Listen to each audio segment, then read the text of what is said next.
A little bit of background to start with.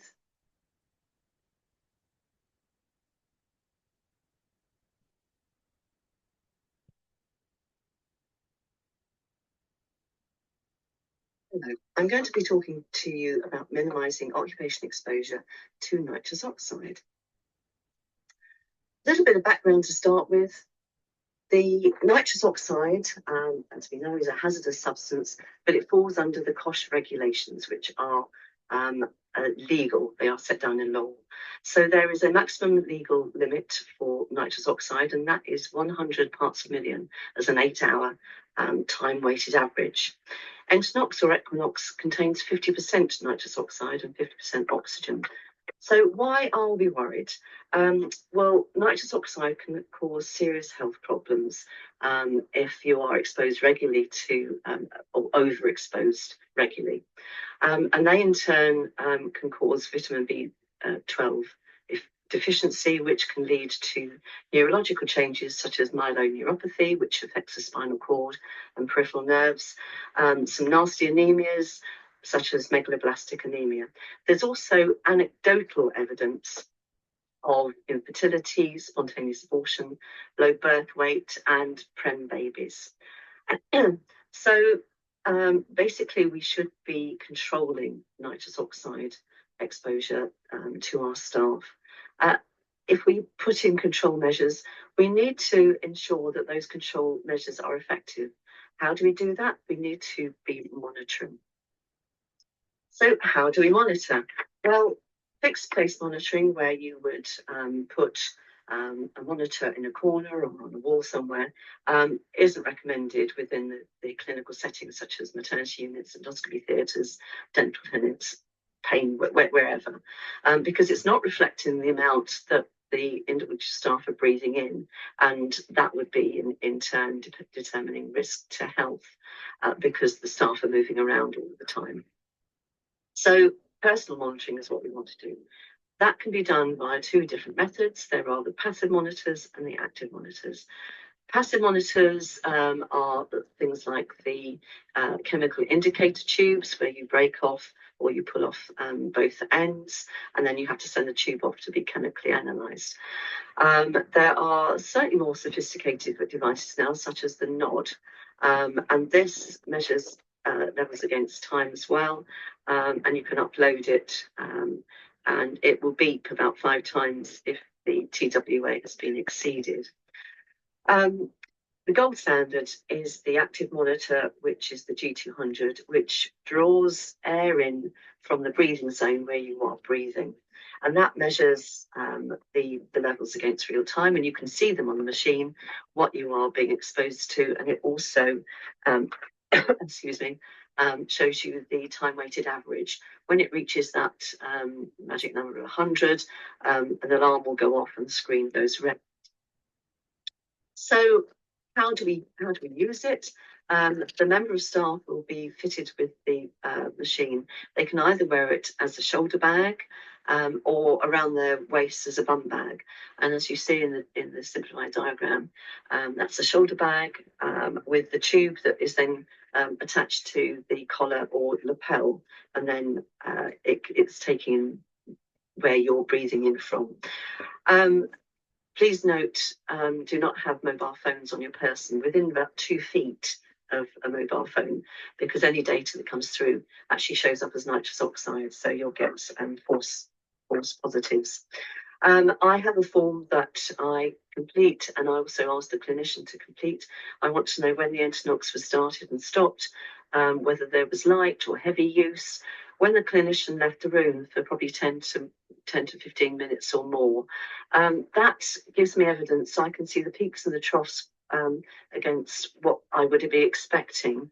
And it will also give me evidence of any efficient room air extracts, because, you know, for example, if the patient didn't actually use Entonox in that labouring room, but whenever the midwife came out into the corridor, the parts per million rose, then that would indicate that there were contaminated corridors and that other rooms were potentially had leaking outlets.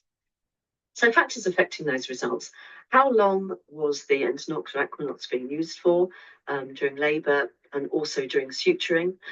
How light or heavy was the use? Whereabouts was the midwife, the location? Was it a real hands-on delivery, or was she, she was basically by her PC and going backwards and forwards to the patient every now and again, and it was all quite, calm. How often the clinician left the room and for how long? So, for an hour, for lunch break or whatever. And obviously, what control measures were in that room? What was the ventilation? Where was it? And if there was a scavenger, how compliant was the patient? So the control measures, for the best protection for our staff, we want to see mechanical room air supply. We want to see high level supply, so that would be from the ceiling, and low level extract further away from that supply on the wall. And you want to be getting at least 10 room air changes, preferably 15 room air changes per hour. But we also need to have a scavenger system. This removes the patient's exhaled breaths at source. So basically, they breathe in the Entonox, but when they breathe out, it goes via a mouthpiece or a mask. And that exhaled breath is removed by the demand valve exhaust tubing, and then either goes out into the atmosphere, like the AGSS or pure air, or it can go to a destruction unit where it is basically broken down into its constituent parts of nitrogen and oxygen, which is basically air. So the patient's exhalation containing that nitrous oxide shouldn't enter the room, so the clinician wouldn't be exposed to it at all. The only problem is that patients are not 100% compliant. Particularly in second stage, the mum will be taking big, deep breaths of Entonox, and those last couple of puffs, she will be needing her hands often. She removes the bite piece or mask from her face and will be bearing down, and that's when she will be exhaling these big breaths into the room, which is when the midwife and the staff will be exposed.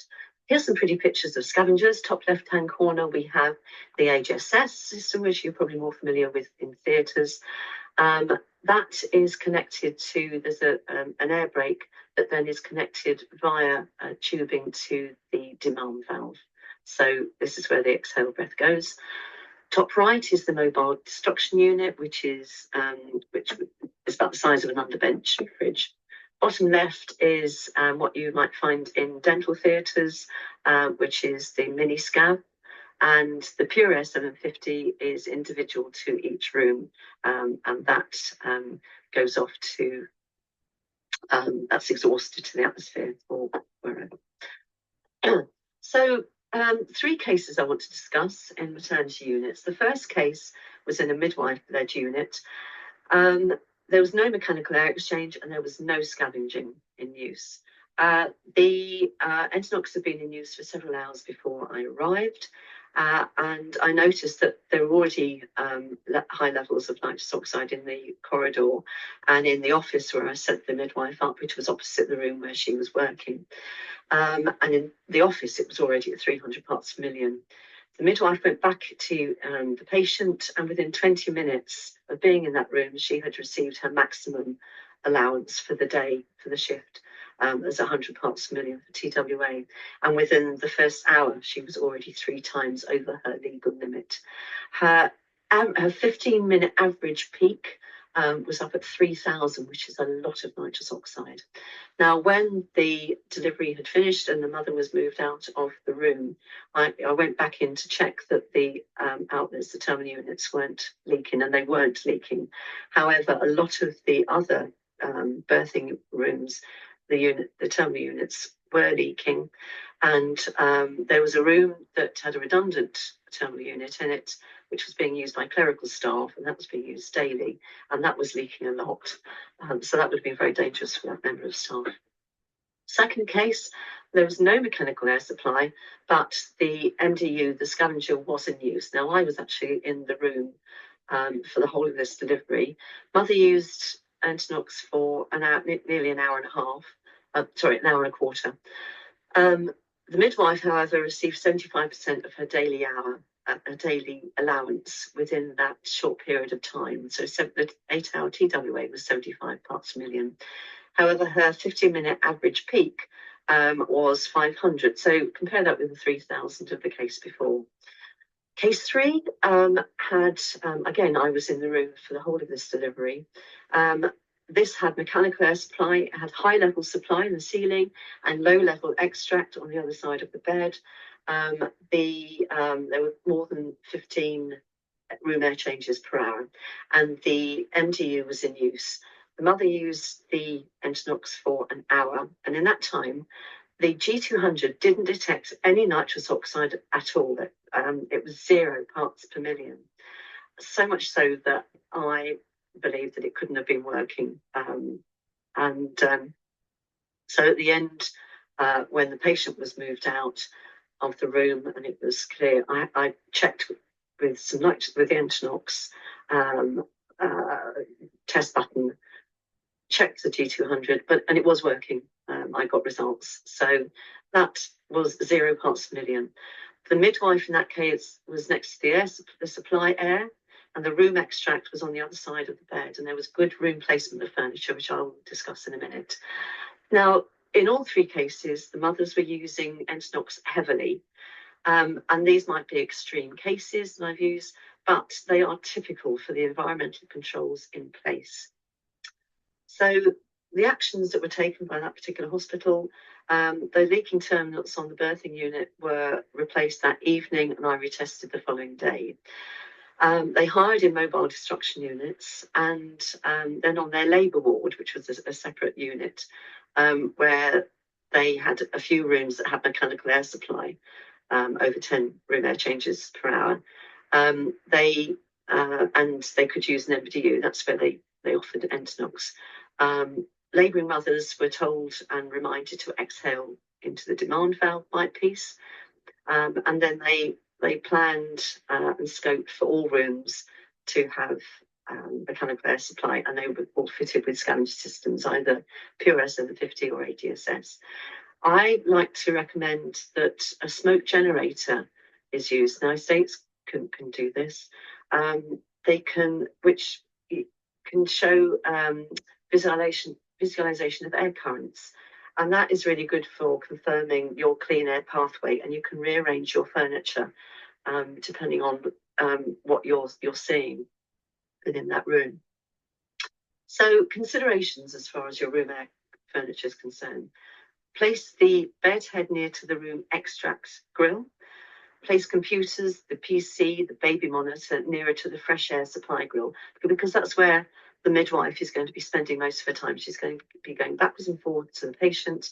She's going to be inputting data into the PC, and she's going to be going to the baby monitor. When Entonox or Equinox is being used, place yourself in the upstream pathway of that fresh air, rather than between the labouring mum and the room extract, because if you were there, whenever they breathe out into the room, you will breathe in the nitrous oxide from her exhaled breath before it even disappears out of the room. So if a scavenger is used, ensure that mother's exhaling back into that bite piece or mask, and as I've said, that doesn't happen 100% of the time. So I'm hoping you can see that it is very important to have both the mechanical air supply, an extract, and a scavenger system in place. And that's a very simple schematic, just basically showing what I've just said. And that's basic principles that can be used for any clinical setting, whether it's maternity, endoscopy, in a dressings unit, or in dental. Okay, thank you for your time and your attention.